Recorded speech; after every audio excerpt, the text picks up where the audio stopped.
Good morning. This is Dr. Charmaine Gregory, and I wanted to come on and talk to you about failing forward and how that is an incredible life lesson and how essentially I'm in the middle of failing forward as we speak. So, if you think back to when you were learning how to roller skate, for those of you who roller skate, like when I was younger, we roller skated. Or if you were learning how to ride a bike, we cannot relate to that one, right? No matter where in the world we're from, most of us learn how to ride a bike. If you recall, when you were learning how to ride that bike, you had to go through different phases, and there was some failure surrounding some of those phases. You had to learn how to balance on the bike. That was like one of the first skills you had to pick up. And what did that mean? That meant that you had trainers on the bike for a period of time. And then once you got the hang of pedaling with the trainers, you weren't as dependent on the trainers. You maybe were not leaning to one side or the other, utilizing the trainers. Then you had your trainers removed. And once you had your trainers removed, then it was go time. It was time for you to go ahead and ride that bike, and maybe you may wobble a little bit, maybe you might even fall. I recall falling a few times, actually. And then what happens next? You literally are sailing on the bike. You start doing crazy things. You are now, riding that bike and trying to pop a wheelie. You are riding that bike and waving hi to your friends. You are riding that bike and just your mind is elsewhere because now that skill is now automatic. So you have the power to be able to delegate parts of your brain to other things, right?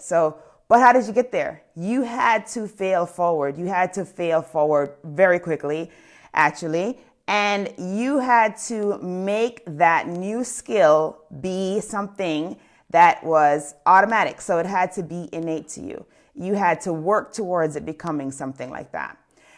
So life is no different. Anytime that you're doing something new, anytime that you're learning a new skill, like, for example, for me, as training as a physician, there were many, many, many skills that I had to learn. I had to practice. I had to be intentional about that practice because it's not just practicing. It is also being intentional about your practice, because if you think about what you're doing as you're doing it and you're really working, hey, Cher, thanks for joining, and you're really working to make changes based on the feedback that you're getting, based on the experience that you're having, it makes all the difference, because then it allows for you to get to mastery a lot faster. You get to mastery faster, likely faster than those 10,000 hours that are commonly quoted.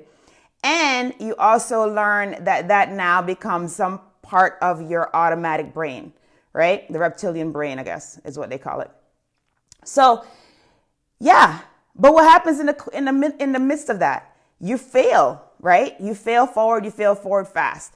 And it is the times that you are failing that you're learning the most. Hey, Jew, thanks for joining. And so, in everything that we do, whether it's learning how to ride a bike, whether it's learning procedures in your craft. For me, it was, doing a lot of procedures and getting adept at that so that when crunch time comes, and it comes often, I don't have to think about every single step there. It's automatic. Somebody needs a chest tube. I just put a chest tube in. Someone needs a line. I put the line in. It is no longer okay, I need to sterilize the field. Then I need to make sure that, before I even do that, I need to make sure that I have all the equipment laid out and have the caps for the ports when I'm done. I have the flushes that I need. I have the ultrasound right there. I have the ultrasound cover on the ultrasound. So all these things, all these little tiny steps as you're going along, that becomes automatic. And then you can focus on the higher thinking. You can focus on troubleshooting, right? So the advanced stage is actually thinking about troubleshooting. So why am I telling you all of this? I'm telling you this because I'm in the middle of failing forward right now. I am in the middle of failing forward right now as I'm facing a fear. Remember I told you guys I have a new fear this year? I haven't lost my old fear. I still have that. I still have a fear of public speaking. I'm still working on that. I'm still growing in that area. But right now, I am growing, learning, and facing my fear that, oh my goodness, I'm going to put this course together for you guys, and it's going to be an utter failure. That is my fear, you guys. I am afraid that I'm going to put all this work into this course and nobody is going to take it. No one's going to want to do it. Or it's just not going to come together at all. And I have to deal with that. I'm being perfectly honest, perfectly open about how I'm feeling because I want you to know where I'm coming from. And so this week, I've been working really hard on this, and I work with my team. I have a business coach and I have a VA, and we're all working together to make this course absolutely amazing. And we were sitting together this week and we were doing some planning, and it became very clear at that time that in my mind, I was thinking, oh yeah, I'm going to have the webinar talking about the course on the 15th, which is essentially in a few days, right? And then I'm going to have the course launched the week of January 20th. It's going to be all good because we're going on vacation next week and I'm going to be out of town. And I just was like, yeah, this is the plan, everything's all set, all good, that whole sort of type A. I'm a pseudo type A personality. So pseudo type A personality where I'm plan it out and I'm thinking, okay, we're all good. Then we sat down and we're going through the content and we're going through all the things we need to do in order to make the course awesome. And guess what, guys?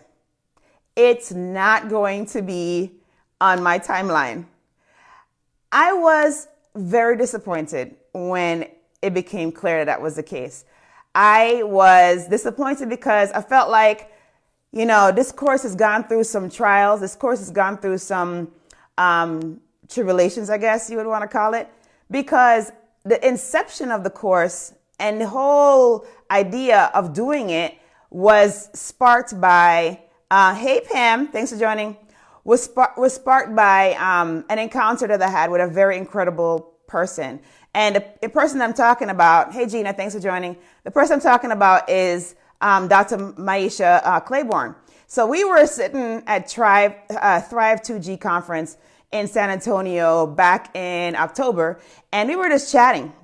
I was vibing with her about, how much I love podcasting, and she was vibing with me about how she'd been contemplating podcasting and how she was thinking, maybe this might be the time to do it. And I was encouraging her, yes, to do it. And I just literally sat down with her and we just talked through everything that she needed to do to get her podcast launched. And then we said, okay, you're going to do it this weekend. And she did it.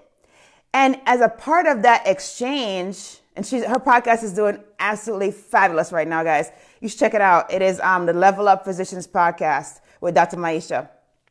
And so, basically we're talking about these things and I'm sharing with her, I love this thing. I really love it. I didn't think I'd love it so much. I have had such a blast just podcasting this entire year and learning about it. And, I'm getting questions about it all the time. People are always asking me, how do you do it? What do you do? How can you be a doctor and be a podcaster? Where do you find time? Don't you homeschool? Don't you work nights? Don't you do public speaking? How are you doing all of this? And so I have found myself answering those questions over and over and over and over. And it dawned on me that I should just put it all in a course. Just put it all in the course. And she really solidified that for me because she was like, yeah, you should do it. Why are you not doing it? And I realized the reason why I wasn't doing it because I was afraid. I was afraid. And I was afraid about the things that I mentioned. I was afraid that I didn't know what the heck I was doing. I never done a course before. Then I was also afraid that no one would come to the course. And then I'm afraid that it wouldn't be the quality of course that I wanted it to be. My standard is really high. And so all these things, reared their ugly head back in October when we spoke. And I said to her, okay, I am going to make this happen. It was September. I'm going to make it happen. I'm going to put this course out there. And then I said, okay, I'm going to put it out by November. And then that became clear that there's just no way it was going to happen. So then I got with the team and I said, let's work on a plan to make it happen for January. And we started working on it. And as we're getting closer to the date, we realized that it's just not going to happen for the date that I anticipated. Okay, so what could I do? What are my choices now? I have one choice. I have one choice I could make, which is I can just put something out there and meet the deadline. Hey, Tony, thanks for joining. I could put something out there, meet the deadline, and it's not my best work. Not trying to do that. I can delay the launch, delay the webinar, and work on that and make it awesome. I think that's what I'm going to do. So I just want to come on and tell you guys that I have had to fail forward, you guys. I have literally had to say, oh my goodness, I thought I was going to have this thing ready by XYZ, and I just cannot have it ready to the level of the quality that I want or that I would expect. And so since I'm not going to have it at that level, I'm just not going to put it out there. So I hope that you guys understand. I hope that you forgive me. I hope that you continue to watch the chronicles of how this thing is coming together, because it's super exciting, super scary, super exciting all at the same time, because I had no idea it took so much to put a course together. And I have ultimate respect for all of you guys who are doing courses, because man, it's some work. And so I just wanted to get to basically come on and share that with you all, that in the midst of the storm, when you think, oh my goodness, I cannot believe this, I'm going to have to go back on my word, you have a choice. Do you push it and come to that, put something out there that's not your best? Or do you delay it, fail forward to more, and then come out with something absolutely awesome? I don't know. I always choose awesome. So there you have it. So we have a little bit of a fluid launch date now. We have a little bit of a fluid webinar date, and I will keep you guys posted on that. And I'll keep you posted on the progress that we're making. And we are definitely working super, super hard to make sure that this course is going to be phenomenal. And, if you have ever thought about doing a podcast, if you have something that you are burning in your heart to get out there, a message that you want to get out, something you want to teach, if you're looking to get more clients, if you're looking to get more patients in your practice, if you're looking to get more customers, then you know what? Podcasting is an amazing opportunity to get your voice out there and amplified. So, of course, I'm partial because I love it. And I know that, if you try it, you might very much like it too. The other thing that's pretty fascinating about podcasting is that I have gotten to the point now where I can literally walk up to anybody and talk to them. That was not, I'm an extrovert, but I was never really that comfortable doing that. But now I can just walk up and be like, hey, I have a podcast that would be interested in coming to my podcast. Like literally anybody. And hey, Kirk, thanks for joining. And, before podcasting, I did not have that courage. And I also did not have the vehicle through which to start the conversation. So it definitely not only works on your fear of public speaking, which it has definitely worked on mine. So if you have that fear, it might be something to consider. You're not having to get on the stage. So that's always a bonus, right? Because that's usually where most of us have our most angst related to, that activity. And so, you work on your public speaking, you get your message out to your people. So just imagine if you could be in the ear of your clients, your patients, beyond when you encounter them, right? So for physicians, for us, not so much me, because I don't really have like constant clientele. Like I deal with unplanned, situations, unscheduled visits. But if you have a practice where you have patients, maybe you have somebody who you've been managing their hypertension, and you got them started on lisinopril, for example. Maybe you might want to do a little podcast episode on the different types of antihypertensive medications. And then when you have a patient that comes in and you're giving them a particular medicine, you say, oh, hey, Mr. Jones, you're starting on lisinopril. Why don't you listen to my podcast about all the things related to lisinopril? And then that way, Mr. Jones is not going to Dr. Google to look up all the stuff that he may be experiencing or that he may be thinking about this new medication. He is getting it from a reliable source, which is you, and somebody who he trusts, which is also you. So being in the ear of your people is what podcasting has the power to do. So if you are, so say you're not a physician, all right? So I'm focusing on physicians because obviously I am one, but say you're not a physician and you have clients and you have a particular area of expertise. You can literally be educating your clients through podcasting. So I don't know, if you are a chef, you can maybe be educating your clients on how to make a souffle and make it actually pop up and not deflate. How to make, I'm not a chef, so maybe this is all wrong, but how to make the perfect sauce, and then you have this and they could be, in the kitchen and they could say, Alexa, play the podcast from so-and-so about making souffle. Alexa, play the podcast from so-and-so about, making the perfect sauce. And boom, you're in their ear, in their house, and you're not even present. I mean, it's amazing, you guys. So I don't know if you're sold on it. I know I am, and I'm trying to get you guys too. But, even if you don't take my course, which I hope you do, but in case you don't take my course, consider it. Consider it as another option to help your business just start blowing up this year, next year, whenever you decide to do it, because it is something that's not going away. It is something that continues to grow exponentially. More and more Americans are listening to podcasts.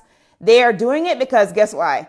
It's super easy to listen to a podcast while you're doing something else. So you can listen to a podcast while you're cleaning the house. You can listen to a podcast while you're driving to work. You can listen to a podcast when you're out and about waiting on a line. So why not let that be your voice in your people's ear and not somebody else's, right? So I encourage you to definitely consider it. And I wanted to give you the update of how I'm feeling forward yet again in facing this new fear in 2020. But there is hope. There is always hope, because every single time you fall flat on your face, guess what? Your legs still work, so you can get back up, dust your shoulders off, and get back in the game. So that is the plan, you guys. That's what I'm going to do. So I'll keep you posted on the new webinar date, and I'll also keep you posted on the new launch week as we get closer and as we get more work done on this. And again, I appreciate your patience, you guys, and I appreciate all the support. Thank you so much for all the input that everybody gave on the 2 graphics that we're going to be using for the landing page. I appreciate it. Definitely I never imagined that I would get this much of a response. And so it just really, really, really, really, really touched my heart. And I thank you so much for all of that. All right, you guys, I hope that you have an amazing day. And that's what I'm up to. And that's what's going on over here in fighting fear and facing the fear of Dr. G. Okay, so I'm not a singer either. All right, y'all, take care.